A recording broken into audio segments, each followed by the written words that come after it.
Hi, I'm Ron Thomas. I'm Director of the Journalism in Sports, Culture, and Social Justice program at Morehouse College.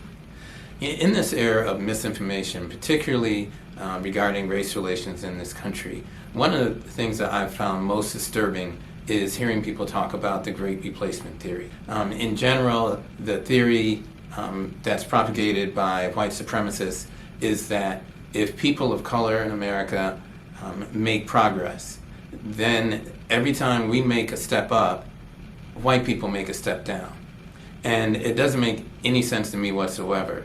To me, it's like if everybody has a better income, has a better lifestyle, can afford their own housing, can afford to buy a house, all of that raises the quality of life in America, period, and has a positive effect upon the nation. But that's not the way white racists feel. And one of the ways that was manifested occurred this weekend when 10 people were killed in Buffalo by a young white supremacist who drove several hours from his home outside of Binghamton, New York, to attack the Tops Friendly Market in this area called Cold Spring.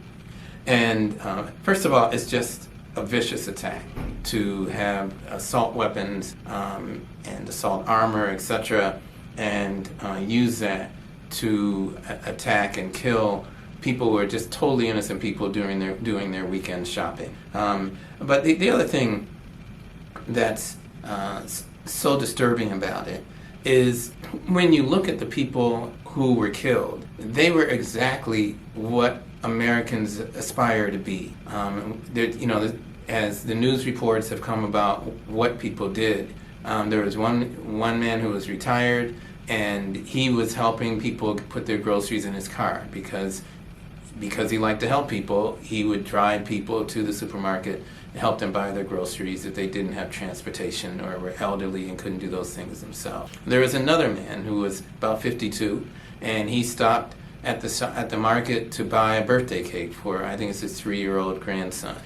There was a young woman who was killed. She was in her 30s, and I think the youngest person who was killed. And she had moved to Buffalo to help her brother, who I think is recovering from leukemia or battling leukemia. And so one of the things she did for them was to do their food shopping. And then there are other people who were heavily involved in their church or in education, exactly what we all Americans should be. So to me, it was tragically ironic that a young man would basically assassinate people, because this is in many ways a political matter, who would assassinate black people, who really, on his best days, he would hope to emulate. So I hope, one of the things I hope this leads to is that one of the women who was killed, I think her name is, they called her Kat Massey, had written an editorial in the newspaper calling for some type of much more stringent measures in terms of allowing people to purchase assault weapons. And I'm hoping that this will somehow generate national motivation to stop the freedom people have to buy powerful weapons like that, and to have some more control and restraints on those types of purchases. But it's really sad, it's really tragic, and in general, this is just another reminder that racially, our country has been going the wrong direction, at least for the last 5 years. And I hope this makes people wake up and understand that how dangerous this is racially, and also that at this point, people like that young man from Binghamton and politicians who are silent about what he's been doing are threatening democracy. And it's really important that we're aware of that and vote against that in the next 2 elections.